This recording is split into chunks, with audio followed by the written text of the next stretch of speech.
Download the BCSN Plus app today.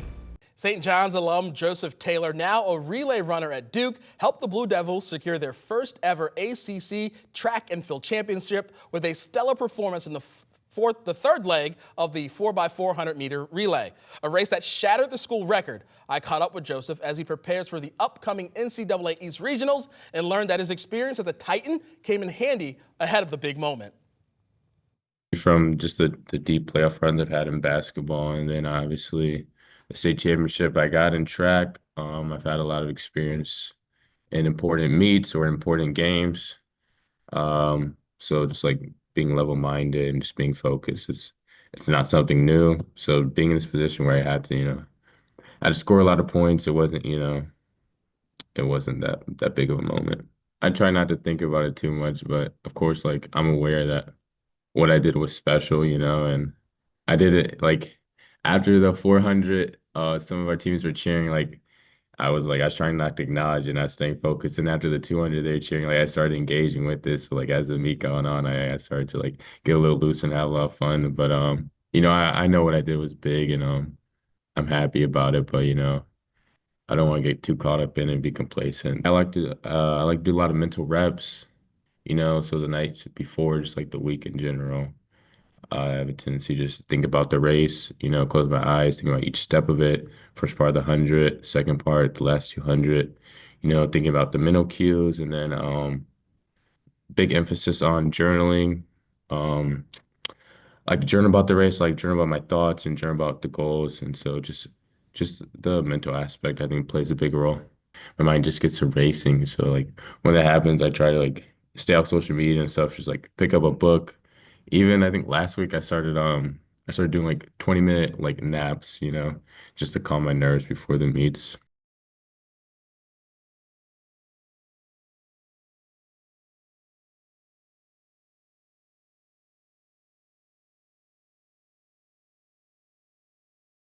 Download the BCSN Plus app today. Visit bcsnnation.com for details. The season is winding down across the pond in the Italian Football League. For the final week of the regular season, Ferrara and Abisola will go to battle. Justin Feldkamp and the guys are standing by to get you ready for this week's game. Yes, it's the final week of the regular season. The road to Toledo continues. The postseason not here quite just yet. The last week of the regular season, and we have what we think is a good one. Ferrara and Albasola. And for Ferrara, Nick, their coach, John Shannon, one-time UT assistant coach back in the day with Coach Tom Amstutz.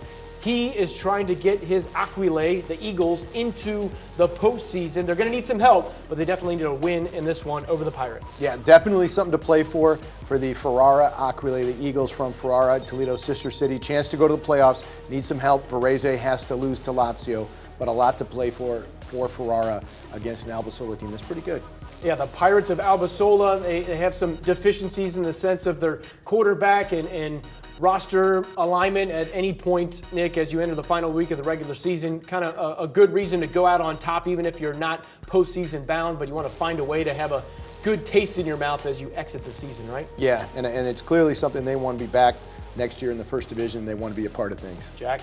Yeah, if you're the Pirates, you have a chance to play spoiler here. Yeah. Obviously, the Aquile, they need some help, like Nick said, but they know where they want to go. So you can't discount the Pirates. They're going to come out ready to play and, potentially play spoiler. All right, so let's take a look at the standings as we enter the final week of the regular season.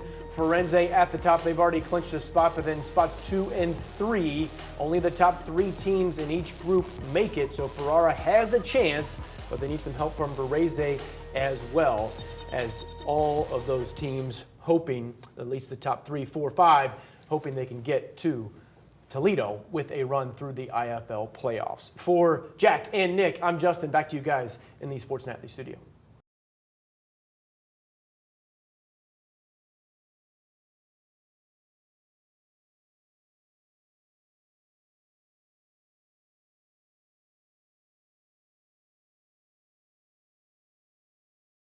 Download the BCSN Plus app today. Tonight on Inside the NLL, we're joined by Azurie Garrett, Whitmer hurdler, fresh off of district sweeping the hurdles. So how'd that feel? Felt amazing. Yeah, 4 times in a row. 4 times in a row, Yep. That's incredible. We turn the page now to regionals coming up. Yeah. How do you make sure that you're peaking at the right time? I'd say at practice, make sure I'm doing like the right drills and pushing myself with my teammates. So what are your goals for the state tournament coming up? I'd say making a good PR in the 300 hurdles and then dropping my time in the 100 hurdles. Yeah, the state tournament hasn't really gone the way you've wanted it to in the Yeah. past. Just kind of talk a little bit about that and the process of trying to get better. Yeah, so pretty much with that, I'd say is it's not always the goal to get like top 3. It's more of so just dropping my times and making sure I'm hitting that mark because I am going to college.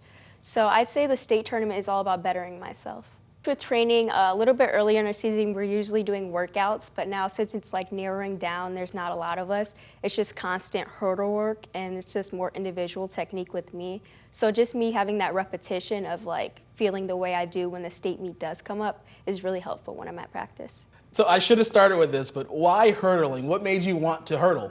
So at first I did cheer. I started track around in middle school, but I did cheer my whole life. And in cheer, there's a jump called a hurdler. So I was like, why don't I just try this out because I'm familiar with it? And it just got me to where I'm at right now.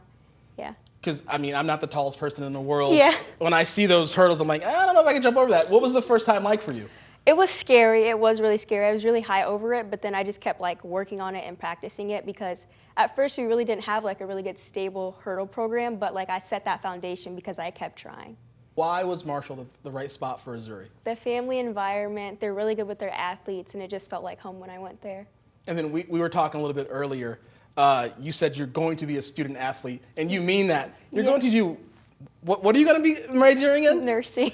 Nursing. Yeah. And a specialty in what? Dermatology. And explain to everyone why you want to do that, because it's pretty interesting. Yeah, so with dermatology, there's so many things you can do with that, and I feel like it's not just like, just working with acne. There's more of like cosmetics too, and I want to help people feel good about themselves too. It's going to be a lot, and I feel like also with Marshall, they had a really good support system with balancing our hours in the learning lab and things like that, and study lab for us. Looking back at your time at Whitmer, what are some of the I guess, best moments? I'd say the best moments would be probably around my sophomore or junior year, and we won districts or the NLL. And my coach, he just came up to me and said, we did it, and that we built this together, which evidently we did, because when I first came into the program, I feel like I left my mark at such like a really young age, and it just gave me this leadership role. So that moment was just like really like heartfelt with him. Well, you left it better than you found it. Yeah. Thanks so much for coming in, Azurie, for Inside the NLL.